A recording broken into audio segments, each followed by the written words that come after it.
Hello friends, good morning. देखिए, अपना जो बेसिक नॉलेज का जो टॉपिक चल रहा है, आज उसे रूटीन से हम आगे बढ़ाते हैं। तो please concentrate on the board.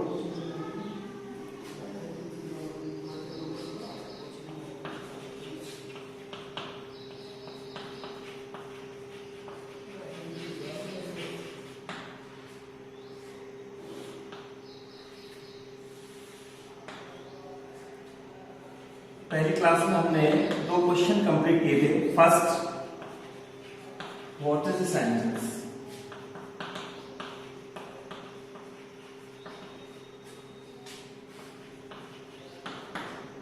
Next,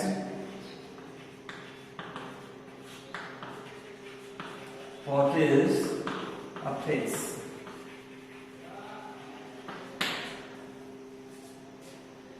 थोड़ा सा और रिवाइज करते हैं हम इसे। Sentence, a group of words which makes a complete sense is called a sentence.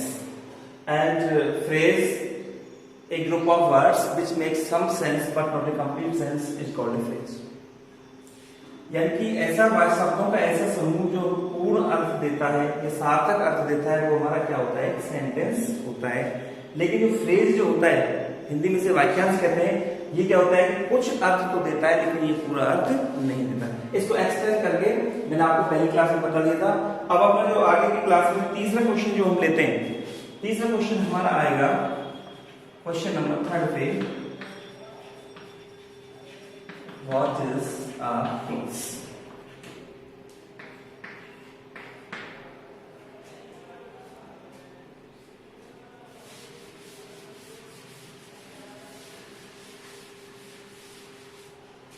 देखिए, क्लोज को करते हैं स्टार्ट। क्लोज का अर्थ होता है बताओ ऑक्युपाई। अब ऑक्युपाई से थोड़ा हमें समझ में आया कि है तो वाक्य से रिलेटेड, चाहे कुछ भी, यानी तीनों का जो सिस्टम है, जो रिलेशन है, वो एक है सेंटेंस, सेकंड हमारा फ्रेज, और थर्ड नंबर पे आता है हमारा क्लोज। क्लोज की अगर हम डेफिनेशन लेकर के चलें, क्लियर करेंगे इसे हम डेफिनेशन। देखिए, a part of a sentence. धीरे धीरे बस यही समझना है। A part of a sentence यानी वाक्य का एक हिस्सा, यानी उपवाक्य जो होता है ये वाक्य का एक हिस्सा होता है, वाक्य का एक पार्ट होता है। A part of a sentence which has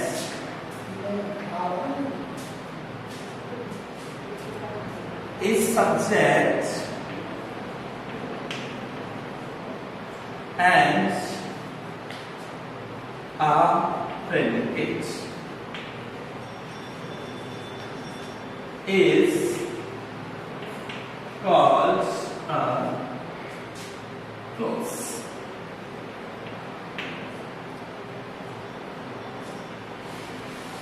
यानी देखिए, उपवाक्य यानी तीनों चीज हमारी सेंटेंस, फ्रेज और क्लोज, इन तीनों को हमें बहुत अच्छे से क्लियर करना है। सेंटेंस हो गया, फ्रेज हो गया, नेक्स्ट आता है हमारा क्लोज। तो देखो, a part of a sentence which has a subject and a predicate of its own. Predicate of its own is called a sentence. It is called a clause. Sorry, sentence में clause। यानी कि वाक्य का एक ऐसा हिस्सा which has a subject, जिसका अपना एक सब्जेक्ट हो, and a predicate of it's on, और जिसका अपना स्वयं का एक प्रेडिकेट हो, इज कॉल्ड ए क्लोज। वो एक उपवाक्य कहलाता है। देखिए, वाक्य का एक ऐसा हिस्सा जिसका स्वयं का एक सब्जेक्ट हो, स्वयं का एक प्रेडिकेट हो, वो उपवाक्य कहलाता है। तो देखो, इस तरह से क्या है, थोड़ी सी हम इस परिभाषा को रख सकते हैं स्टूडेंट्स, लेकिन अब ये थोड़ी सी जो परिभाषा है पूरी तरह से हमारे माइंड में क्लियर नहीं हुई।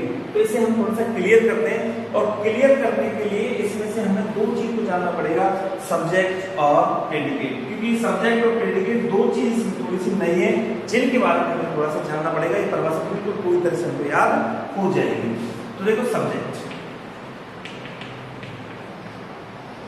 और दूसरी चीज लेते हैं प्रेडिकेट। सब्जेक्ट प्रेडिकेट, तो देखिए प्रिय स्टूडेंट्स, आपने हिंदी की क्लास में पढ़ा होगा शायद कि वाक्य के दो भेद होते हैं, एक होता है उद्देश्य और एक होता है विधि। वो बात है हिंदी की। अब हम इंग्लिश की तरफ चलें तो सेंटेंस के भी दो ही भेद होते हैं। सेंटेंस के भी दो ही अंग होते हैं, एक होता है हमारा सब्जेक्ट, दूसरा होता है हमारा प्रेडिकेट। तो देखिए सब्जेक्ट को हम हिंदी में कहते हैं उद्देश्य, और प्रेडिकेट को हम हिंदी में कहते हैं वेरी गुड विधि। वही चीज है, उद्देश्य और विधि, सब्जेक्ट और प्रेडिकेट। तो थोड़ी सी अपनी हिंदी की क्लास को आप याद कीजिए, टीचर ने हमें बताया होगा, आपको बताया होगा कि उद्देश्य किसे कहते हैं। उद्देश्य यानी वाक्य का एक ऐसा हिस्सा जिसके बारे में कुछ कहा जाए, यानी एक part of a sentence, something is about to या समथिंग इज टोल्ड, जिसके बारे में कुछ कहा जाए, वो वाक्य का क्या होता है, उद्देश्य होता है। यानी सब्जेक्ट वाक्य का एक पार्ट होता है, वाक्य का एक हिस्सा होता है, और वाक्य का एक ऐसा हिस्सा जिसके बारे में कुछ कहा जाए, वो हमारा क्या होता है, सब्जेक्ट होता है। ठीक है, जैसे कि हमको भी एक यहाँ पे सेंटेंस लिखे हैं, जैसे ही इज स्लीपिंग, वह सो रहा है, तो यहाँ पे ही हमारा क्या है, सब्जेक्ट है। क्या है, सब्जेक्ट, यानी कि उद्देश्य। किसके बारे में कहा जा रहा है, ही के बारे में, वह सो रहा है, तो ही हमारा क्या हुआ, सब्जेक्ट हुआ। अब हम बात करते हैं प्रेडिकेट की। प्रेडिकेट का अर्थ होता है विधेय। तो प्रेडिकेट की परिभाषा आप देखिए, हिंदी में देखा होगा आपने कि विधेय की परिभाषा क्या होती है कि वाक्य का एक ऐसा हिस्सा जो हमें उद्देश्य के बारे में सब कुछ बताता है। या बिल्कुल सिंपल शॉर्ट में याद रख लो कि उद्देश्य के बारे में जो कुछ भी कहा जाए, उद्देश्य के बारे में जो कुछ भी कहा जाए वो हमारा विधेय होता है या प्रेडिकेट होता है। यानी जिसके बारे में कुछ कहा जाए उद्देश्य हो गया, उद्देश्य के बारे में जो कुछ भी कहा जाए वो हमारा विधेय हो गया। ओके, यानी कि a part of a sentence, everything is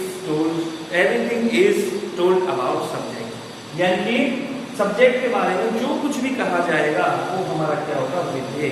जैसे कि ही इज स्लीपिंग, इसमें सब्जेक्ट क्या है, ही। अब सब्जेक्ट के बारे में कहा क्या जा रहा है, इज स्लीपिंग, कि वह सो रहा है, in the room, in the bed, कहीं भी, यानी जो कुछ भी कहा जा रहा है वो हमारा क्या होता है, विधेय होता है। तो देखिए आप, जैसे कि मैं आपको एक सेंटेंस देता हूं, I went to market yesterday. अब यहाँ पे आई को हो गया बेटा सब्जेक्ट, क्या हो गया, सब्जेक्ट। क्लियर। अब सब्जेक्ट के बारे में जो कुछ भी कहा जा रहा है पूरा ही तो आएगा कि आई में क्या, वेंट टू मार्केट यस्टरडे, मैं कल बाजार गया। ये सब कुछ हमारा क्या हो गया, ये हमारा प्रेडिकेट हो गया। बिल्कुल इन शॉर्ट आप याद रखिए कि सब्जेक्ट होता ही है, और सब्जेक्ट को छोड़ करके एंड तक, फुल स्टॉप तक सब कुछ हमारा क्या होता है, प्रेडिकेट होता है। यानी बेटा देखो, हम वाक्य का एक पैटर्न पढ़ते हैं, subject, verb plus object plus etc. ये वाक्य का एक पैटर्न होता है, करता है क्रिया, कर्म और ईटीसी, एडवर्ब वगैरह एडजेक्टिव सब कुछ आता है ईटीसी में, एटसेट्रा। तो ये वाक्य का एक पैटर्न होता है। तो देखो सब्जेक्ट के अंतर्गत केवल क्या आता है, सब्जेक्ट आता है। अब सब्जेक्ट को छोड़ करके शेष क्या आएगी, हमारी वर्ब आएगी। तो यानी कि वर्ब से लेकर के फुल स्टॉप तक, यानी कि इसी तक, ये सब कुछ हमारा क्या होता है, प्रेडिकेट होता है। यानी कि इंग्लिश में सब्जेक्ट और प्रेडिकेट को पहचानना स्टूडेंट्स बहुत ईजी है। कि सब्जेक्ट निकाल लो बाकी में से और सब्जेक्ट के बाद तो वर्ब से लेकर के यानी हेल्पिंग वर्ब से लेकर के मेन वर्ब से लेकर के और एंड फुल स्टॉप तक सब कुछ हमारा क्या हो जाएगा, हमारा प्रेडिकेट हो जाएगा। तो हमने दो चीजों के बारे में जाना कि सब्जेक्ट क्या है और प्रेडिकेट क्या है। ये चीज सब्जेक्ट और प्रेडिकेट यानी ये part of the sentence which is subject and predicate of it's sound is called a close. चलो आगे क्लियर करते हैं इस डेफिनेशन को।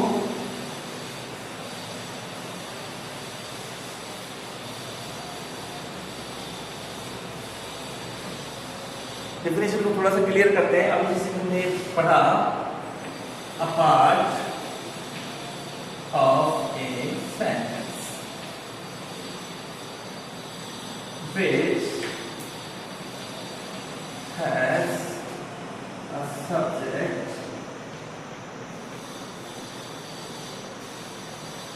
and predicate of its form is called a clause.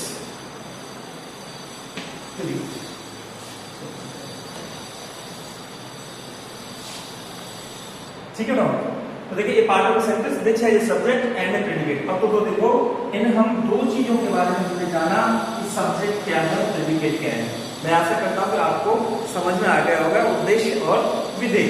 अब आप देखिए जैसे कि हम एग्जांपल देते हैं, इफ यू वर्क हार्ड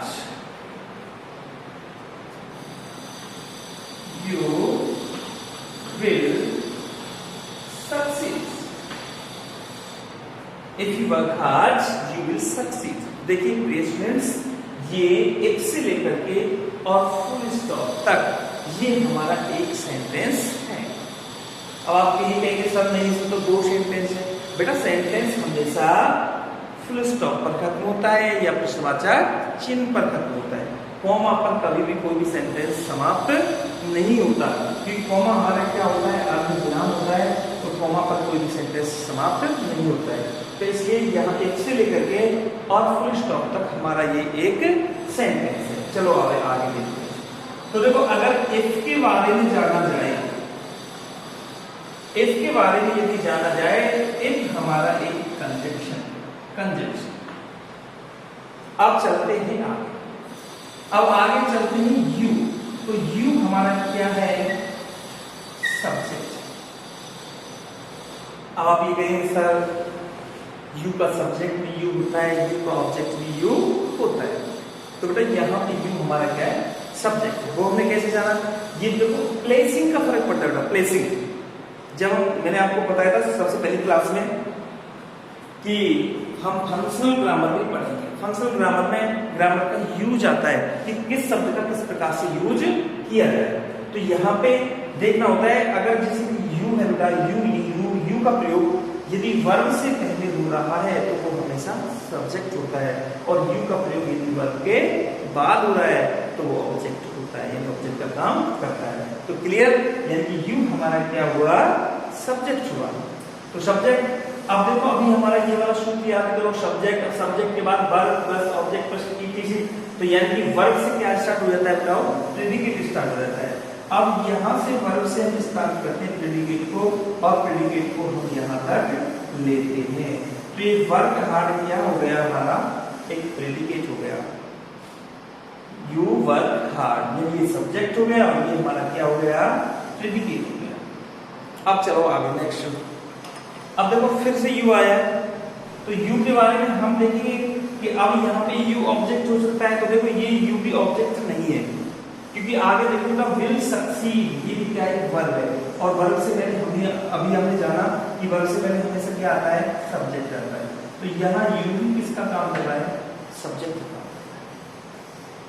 अब वही बात, फिर देखो सब्जेक्ट के तुरंत बाद वर्ब आती है, वर्ब किसके उसमें आती है, हमारी प्रेडिकेट में। तो यहाँ से लेकर विल से लेकर के और सक्सीड तक फिर से ये हमारा क्या हो जाएगा, एक प्रेडिकेट हो जाएगा। ठीक है, अब इस बात को देखो बेटा, ये सब्जेक्ट हुआ, ये प्रेडिकेट, ये सब्जेक्ट और ये प्रेडिकेट। तो देखो अपनी परिभाषा को थोड़ा सा याद करो कि a part of the sentence which has a subject and a predicate of its own. तो यानी एक वाक्य का हिस्सा के लिए हो गया यू से लेकर के और हार तक, एक पार्ट के लिए हो गया सेंटेंस यू से लेकर के हार तक, जिसका अपना एक सब्जेक्ट है और अपना एक प्रेडिकेट। परिभाषा को देख लो आप अच्छे से, डेफिनेशन देख सकते हैं कि वाक्य का एक हिस्सा ही हो गया यू से लेकर के हार तक, जिसका अपना एक सब्जेक्ट है और अपना एक प्रेडिकेट है। तो ये सब्जेक्ट और प्रेडिकेट मिल करके क्या बना रहे हैं? क्लोज बना रहे हैं। क्या बना रहे हैं? क्लोज। अब अपने आगे चलते हैं, तो आगे देखो यू, इस यू से लेकर के और यहाँ इस सक्सीड तक, तो देखो ये भी एक वाक्य का हिस्सा है। अब इसका अपना यू एक सब्जेक्ट है और विल सक्सीड अपना एक प्रेडिकेट है। तो एक वाक्य का हिस्सा ये हो गया यू विल सक्सीड, जिसका अपना एक सब्जेक्ट और जिसका अपना एक प्रेडिकेट। तो ये भी एक क्या हो गया? क्लोज। देखिए स्टूडेंट्स, तो ये दो क्लोज मिलकर के क्या बना रहे हैं? एक सेंटेंस बना रहे हैं। क्या बना रहे हैं? सेंटेंस। बैठा समझ में? Got it? तो शायद बैठे और मतलब तो आप कहते हैं कि प्रेडिकेट और ये सब्जेक्ट क्या होता है, और ये परिभाषा अब हमारे सामने आसानी से आ सकती है कि एक पार्ट ऑफ ए सेंटेंस वाक्य का एक ऐसा हिस्सा जिसका अपना एक सब्जेक्ट हो और अपना एक प्रेडिकेट हो, वो एक क्लोज होता है। तो देखो अब ऐसा यदि कोई भी वाक्य आएगा तो उसे हम दूर से देख करके बता सकते हैं कि इसमें कितने क्लोज हैं। तो देखो if you work hard you will succeed, तो यू वर्क हार्ड एक क्लोज हो गया, यू विल सक्सीड दूसरा क्लोज हो गया। चलो आगे नेक्स्ट एग्जांपल देखते हैं, आप इसे नोट डाउन कर सकते हैं।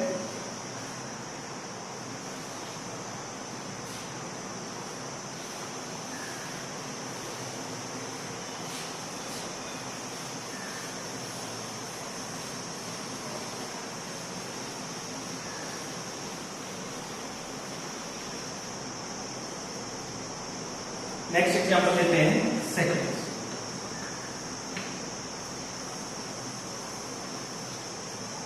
We eat so that we may live.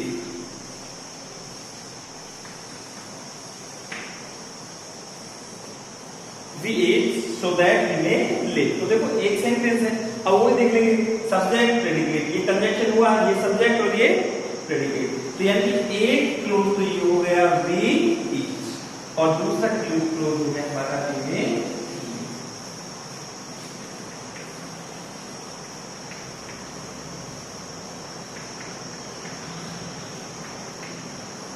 Okay तो देखिए क्लोज टॉपिक के बारे में केवल अभी हम केवल डेफिनेशन ही कंप्लीट करेंगे, आगे इसके बारे में विस्तार से जानेंगे। 10वीं क्लास के अंदर हमारा पूरा बड़ा टॉपिक है क्लोज, इसके बारे में पूरा एक्सप्लेन करेंगे हम उस टॉपिक के अंदर।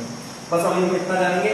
देखो क्लोज हमारे दो होते हैं, एक हमारा मेन क्लोज होता है, एक हमारा सबऑर्डिनेट क्लोज होता है। वो कैसे कैसे होता है? जैसे ये हमारा क्लोज है, ये हमारा क्लोज है, इसमें से मेन क्लोज कौन सा है और सबऑर्डिनेट देखिए बेटा, इसके बारे में अभी एक छोटी सी मिस्टेक हो गई थी, जो कैमरे के कारण चलता हुआ वीडियो बंद हो गया था, तो उसको हम दोबारा समझाते हैं।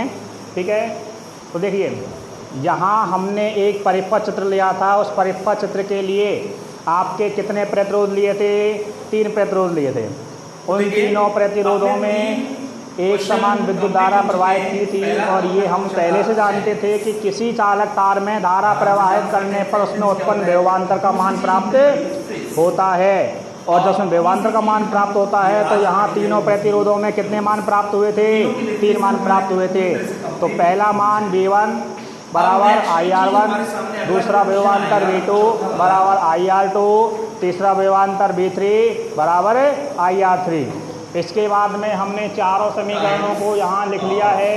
उसके बाद में अगला समीकरण हमें क्या निकालना था? तुल्य विभवांतर। तो तुल्य विभवांतर आपका कुल मान यहाँ किसका दिया हुआ है? बैटरी का। तो बैटरी के कारण उत्पन्न विभवांतर क्या है? B। तो जो आपका बैटरी का विभवांतर है वो तीनों प्रतिरोधों के विभवांतर के योग के बराबर होता है, जो हमने यहाँ आपको दिया हुआ है। B बराबर B1 plus B2 plus B3। इसके बाद में हमने इसमें B1, B2, B3 एवं B का समीकरण में मान रख दिया है, ठीक है। तो यहाँ जब B का मान रखेंगे तो क्या आएगा, IR बराबर B1 का मान रखेंगे तो IR1 प्लस B2 का मान रखेंगे तो IR2 प्लस B3 का मान रखेंगे तो IR3। इसके बाद में आप देखिए इधर वाले पार्ट में आपको दिया हुआ है I को हम बाहर निकाल लेते हैं तो यहाँ केवल क्या बचता है, तीनों प्रतिरोधों का योग बचता है, अर्थात R1 plus R2 plus R3 बचेगा। और हमें यही प्राप्त करना है। इसको प्राप्त करने के लिए हम क्या करेंगे, यहाँ से विद्युत धारा को काट दिया जाएगा, अर्थात I को काट देंगे। तो R बराबर R1 plus R2 plus R3 जो हमारा क्या है, इसका तुल्य प्रतिरोध। इसके बाद में हम यहाँ पर दिया हुआ है कि R एक तुल्य प्रतिरोध है जो कि दिए गए तीनों प्रतिरोधों के संयोजन का सूत्र है। और यह तुल्य प्रतिरोध विद्युत धारा एवं विभवांतर पर निर्भर नहीं करती है, यह केवल किस पर निर्भर करती है, प्रतिरोधों के मान पर। तो यहाँ लिख देंगे जबकि प्रतिरोधों के मान पर निर्भर करती है। हमारे 5 प्रकार की और जो आपको ये एक्सप्रेशन बताया गया है, अर्थात समीकरण को प्राप्त करना बताया गया है, ये सभी विद्यार्थियों को याद होना चाहिए। और मेन ज़्यादा याद नहीं है तो फिलहाल आपको ये सूत्र तो याद करना ही पड़ेगा जो आपके बोर्ड के लिए इसका अत्यधिक मात्रा में क्वेश्चन आता रहता है, ठीक है। और इसके आधार पर आपके आंकिक सवाल भी पीछे दिए गए हैं और हम आपको आगे सवाल लेते हैं। देखिए थर्ड होता है इंपैरेटिव सेंटेंसेस, फोर्थ है ऑप्टेटिव सेंटेंसेस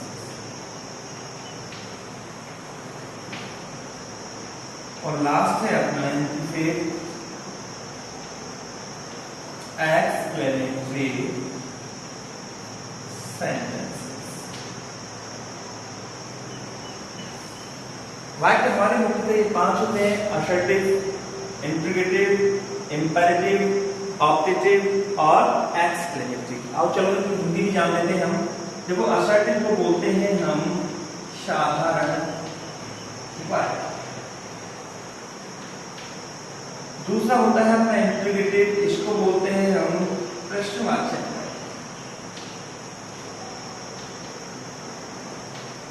तीसरा है हमारा इंपैरेटिव, जिसको बोलते हैं हम आज्ञासूचक या आज्ञार्थक। चौथा है अपना ऑप्टेटिव, इसको बोलते हैं इच्छा सूचक।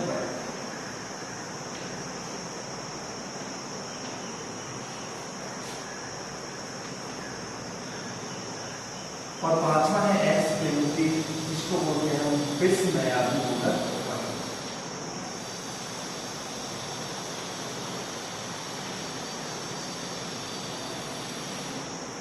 ये सेंटेंस अपने हुए 5, assertive, interrogative, imperative,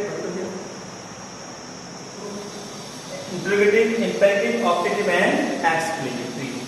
okay student, तो आज के लिए बस इतना ही जानेंगे और इनके बारे में जो सेंटेंस इंट्रोडक्शन है, प्रत्येक सेंटेंस की पहचान, प्रत्येक सेंटेंस का परिचय, ये हम आपको कल की क्लास में, नेक्स्ट क्लास में देंगे। तो आज के लिए बस इतना ही। ओके।